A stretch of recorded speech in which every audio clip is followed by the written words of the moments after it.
Este rap fue creado para todos los valencianos y españoles. A las 6 dijeron que la calma venía, pero media hora después llegó la agonía.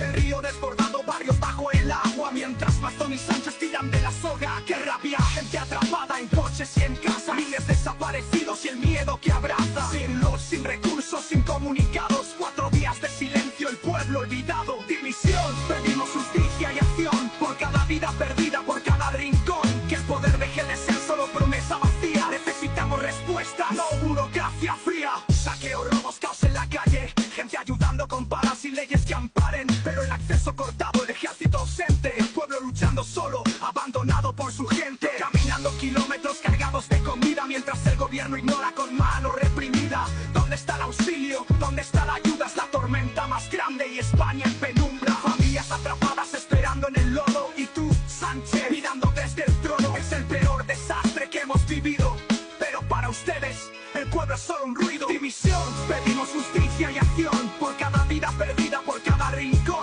Que el poder deje de ser solo promesa vacía. Necesitamos respuestas, no burocracia fría. Familias con muertos esperando en silencio, y el gobierno cruzado de brazos que desprecio. Es el estado de alarma lo que se necesita para que el pueblo no siga perdiendo la vida.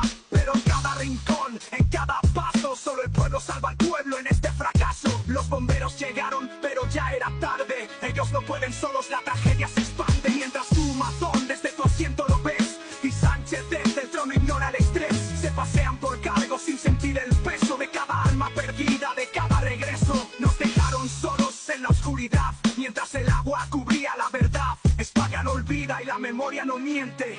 El desprecio del gobierno resuena en la gente.